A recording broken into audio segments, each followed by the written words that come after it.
Hello दोस्तों, कैसे हैं आप सब लोग।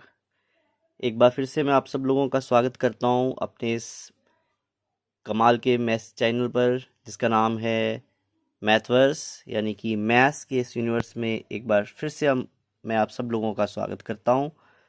तो आइए एक बार फिर से एक बहुत ही इंटरेस्टिंग मैथ कॉन्सेप्ट, एक मैथ्स क्वेश्चन को डिस्कस करते हैं। आज का ये जो मैथ्स का क्वेश्चन है या कॉन्सेप्ट है, जो ये मैथ्स का, ये क्लास 8 से मैंने लिया है और टॉपिक है रैशनल नंबर्स। और ये कॉन्सेप्ट है commutative property of rational number. So rational numbers की इम्पॉर्टेंट एक प्रॉपर्टी है जिसको हम क्यूमुलेटिव प्रॉपर्टी कहते हैं। अब ये क्यूमुलेटिव प्रॉपर्टी एक्चुअल में है क्या, सबसे पहले तो मुझे यही जानना पड़ेगा, तभी मैं इसको फर्दर अंडरस्टैंड कर सकूंगा। तो आइए हम सिर्फ पहले कॉम्यूटेटिव प्रॉपर्टी के बारे में ही जानते हैं। तो कॉम्यूटेटिव प्रॉपर्टी एक्चुअल में है क्या। मान लो मेरे पास दो नंबर है, एक नंबर ए है और एक नंबर बी है। मुझे इस पे कॉम्यूटेटिव लाभ के बारे में बात करनी है, कॉम्यूटेटिव प्रॉपर्टी के बारे में बात करनी है। तो कॉम्यूटेटिव प्रॉपर्टी कहती है कि अगर मेरे पास दो नंबर हैं, अगर मैं उन्हें ए प्लस बी इस ऑर्डर में ऐड करूं, या इसको मैं रिवर्स ऑर्डर में ऐड करूं कि बी को पहले लिख लूं फिर ए को लिखूं, हर बार दोनों ही केसेस में रिजल्ट क्या है, वो मेरे पास सेम रहेगा।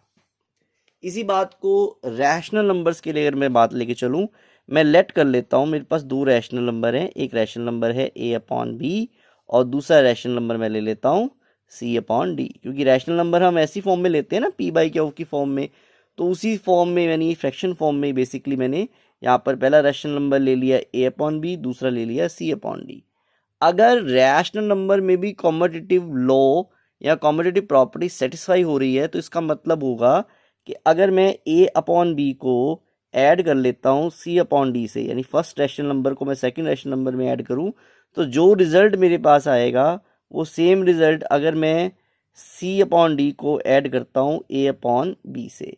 तो दोनों ही केसेस में मेरे पास रिजल्ट क्या आना चाहिए, बिल्कुल सेम टू सेम आना चाहिए।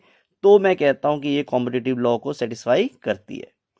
तो अब रैशनल नंबर की इसी इसी बात को, इसी प्रॉपर्टी को हमें उसने क्वेश्चन में जो पूछा है, जो आज मेरा बेसिक टारगेट है आज के इस वीडियो का, तो उसमें उसने यही क्वेश्चन मुझसे पूछा। मैं एक बार सिर्फ फिर से स्टेटमेंट को बहुत ध्यान से पढ़ूंगा, और ये मेरा एक स्पेशल टिप मैं हमेशा बच्चों को बोलता हूँ कि जितनी बार आप अच्छे से स्टेटमेंट को पढ़ लोगे, सम आपके लिए आसानी से सॉल्व हो जाएगा। क्वेश्चन को 90% सोल्व करने का एक ही मेन फंडा है कि आपको स्टेटमेंट को बहुत अच्छे से पढ़ना है, स्टेटमेंट को स्किप नहीं करना, जल्दबाजी में नहीं पढ़ना, सिर्फ की पॉइंट पढ़कर छोड़ नहीं देना, प्रॉपर स्टेटमेंट को रीड करो, थ्रू आउट रीड करो।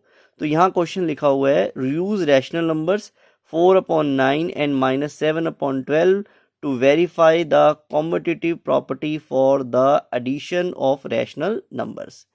तो इसमें दो चीज़ें मेरे पास गिवन है। एक तो मेरे पास एक रैशनल नंबर गिवन है, दो दोस्त ने रैशनल नंबर्स दे दिए मुझे, वेरीफाई करने के लिए बोल दिया कॉम्पिटिटिव प्रॉपर्टी को। पर कॉम्पिटिटिव प्रॉपर्टी को कब वेरीफाई करना है, जब एडिशन है। ये भी बड़ा इंपॉर्टेंट है, कॉम्पिटिटिव प्रॉपर्टी सिर्फ एडिशन के लिए नहीं होती है, सब्ट्रैक्शन, मल्टीप्लिकेशन और डिवीजन के लिए भी हो सकती है। बट हमें यहाँ पर बाकियों के बारे में डिस्कस नहीं करना, सिर्फ एडिशन वाले केस के बारे में डिस्कस करना है। इसीलिए मैंने आपको जो एग्जांपल्स भी समझाई हैं वो भी मैंने एडिशन की तरह से ही समझाई हैं। तो चलिए सवाल को करते हैं, बहुत मज़ा आने वाला है, बहुत इंटरेस्टिंग सम भी होने वाला है। तो सबसे पहले क्या करेंगे, इसमें सबसे पहले मैं लिख देता हूँ कि मेरे पास दो रैशनल नंबर हैं, उन्हें हम थोड़ा सा ऐसे लेट कर लेते हैं। Let a equals to first rational number ले लो 4/9, और बी में सेकंड रैशनल नंबर को ले लो -7/12। तो दो रैशनल नंबर से हैं, मुझे कॉम्पिटिटिव लॉ प्रूफ करना है। बहुत अच्छा। अब इसमें सबसे पहले मुझे कॉम्पिटिटिव लॉ को यहाँ लिख लेता हूँ। तो क्या कॉम्पिटिटिव लॉ रहता है, कॉम्पिटिटिव लॉ, कॉम्पिटिटिव प्रॉपर्टी भी कह सकते हो, लॉ भी कह सकते हो। बेसिकली ये एक बहुत इंटरेस्टिंग मैथ्स कॉन्सेप्ट है। तो इसमें यहाँ मैं कॉम्पिटिटिव लॉ लिख रहा हूँ, वो है A plus B equals to B plus A. तो मुझे अब इसे प्रूफ करना है। कैसे मैं प्रूफ करने वाला हूँ, देखिए जी कैसे करेंगे। सबसे पहले प्रूफ इसे, तो मैं सबसे पहले लिख लेता हूँ यहाँ पर ए की वैल्यू, यहाँ लेफ्ट हैंड साइड पे डिस्कस करेंगे। लेफ्ट हैंड साइड क्या है, ए प्लस बी है, लेफ्ट हैंड साइड में ए प्लस बी लिख लेते हैं। ए की वैल्यू रहेगी क्या, ए की वैल्यू रहेगी 4/9 प्लस बी की वैल्यू क्या रहेगी -7/12। तो ये दोनों वैल्यूज़ आ गई। इन दोनों वैल्यूज़ के आने के बाद अब हमारे पास दोनों वैल्यूज़ तो आ गई हैं। अब मुझे इन्हें सॉल्व करना है। सॉल्व कैसे करेंगे जी? एलसीएम मेथड, हमेशा की तरह एलसीएम मेथड पे फोकस करेंगे। एलसीएम मेथड के लिए 9 और 12 मेरे पास दो नंबर्स हैं डिनोमिनेटर में, दोनों का मैं लेने वाला हूँ एलसीएम। तो ये जाएगा सबसे पहले 2 के टेबल में, ये गया 6 पे, फिर 2 के टेबल में जा रहा है, दैट इज़ 3। तो नाउ अब ये तो 2 के टेबल में नहीं जाएगा, नेक्स्ट जाएगा ये 3 के टेबल में। 3 पर गया, ये गया 1 पर, और फिर से 3 पे चला गया और ये आया 1 पर। तो मेरे पास एलसीएम की वैल्यू क्या आ गई जी? एलसीएम आ गया 2 multiply by 2 multiply by 3 multiply by 3। सो 2 2 ज़ा 4, 4 3 का 12, 12 3 ज़ा 36। तो एलसीएम मेरे पास कितना आ गया जी? 36। तो मैं अब 36 को यहाँ एलसीएम में लिख लूँगा और मेरा टारगेट रहेगा इसे सॉल्व करने का। जैसा कि मैं ऑलरेडी पिछले वीडियोस में भी बता चुका हूँ कि एलसीएम को हमेशा डिनोमिनेटर से क्या करना है? डिवाइड। 36 को 9 से डिवाइड करेंगे तो 9 की टेबल में 36 कब आ रहा है? 9 4 ज़ा, तो ये 4 जाके ऊपर न्यूमिनेटर से मल्टीप्लाई हो जाएगा। न्यूमिनेटर में भी बाई चांस 4 है तो 4 मल्टीप्लाई बाय 4 आ गया फर्स्ट टर्म पे। फिर प्लस का साइन था पर हाँ माइनस का साइन है इसके नंबर के साथ, रैशनल नंबर के साथ, तो plus and minus become minus here. Again 12 से डिवाइड करेंगे 36 को, यानी 12 के टेबल में 36 कब आएगा? 12 3 ज़ा, तो 3 को 7 से मल्टीप्लाई कर देंगे यहाँ पर, तो ये मेरे पास आ गया 16 माइनस 21 अपॉन 36। अगले स्टेप में देखिए मैंने ये किया क्या, एक बार दोबारा से बता दूंगा। 4 को 4 से मल्टीप्लाई करेगा 16 आ गया, 7 को 3 से किया तो 21 आ गया।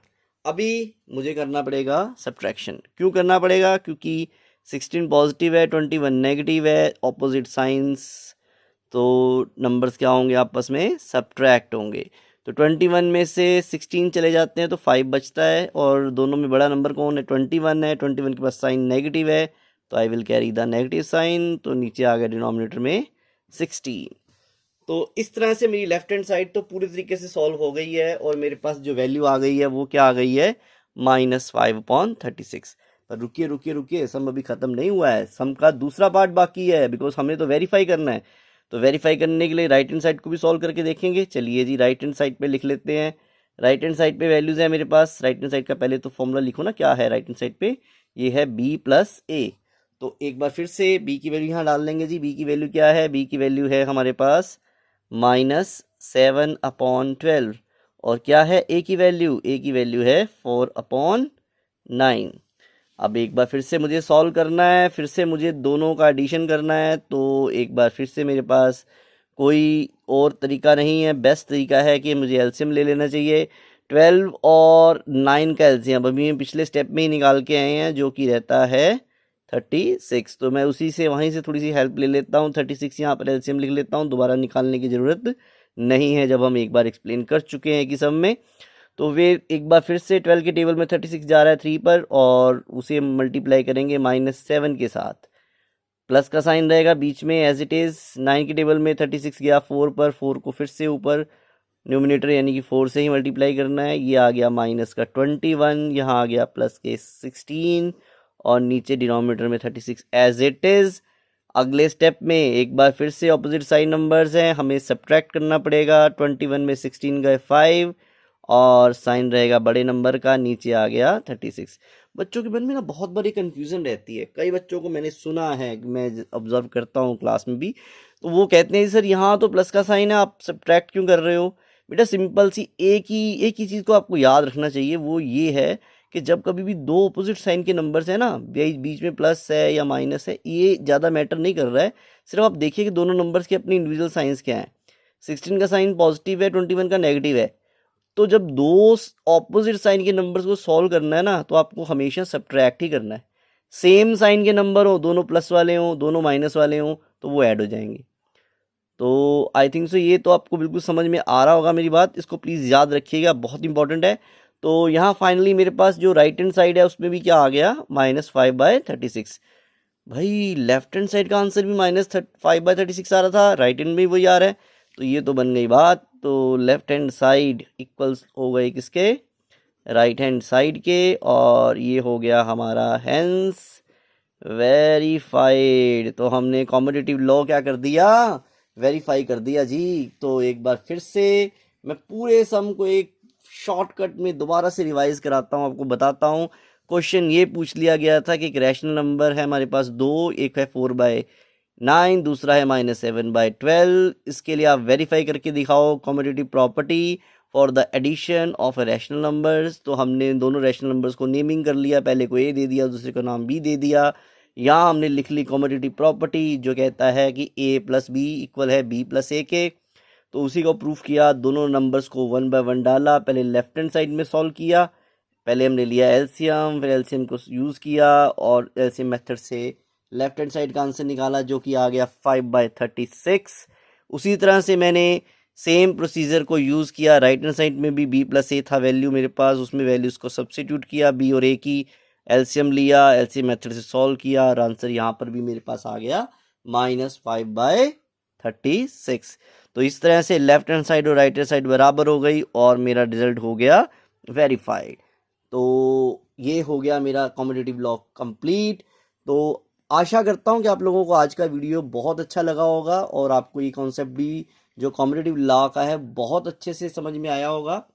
और मैं चाहूँगा अगर आपको किसी प्रकार की कोई भी क्वेरी है, कोई भी अंडरस्टैंडिंग, कुछ भी समझ नहीं आया है इस वीडियो में, या आप चाहते हो कि मुझे ये इस प्रकार का वीडियो चाहिए या ये इम्प्रूवमेंट चाहिए वीडियो में, तो अपने सजेशंस, अपने कमेंट्स आप खुलकर मुझे भेज सकते हो, मुझे लिख सकते हो, मुझे मैसेज कर सकते हो। तो मैं जल्द से जल्द आपके सभी सवालों को हल करूँगा, आपकी क्वेरीज को सॉल्व करूँगा और इसी आशा के साथ कि आप मैथ्स करते रहेंगे और मैथ्स के साथ कुछ ना कुछ नया सीखते रहेंगे और हम फिर से आप लोगों से रूबरू होंगे किसी और इंटरेस्टिंग वीडियो के साथ। तब तक के लिए थैंक यू, बाय बाय।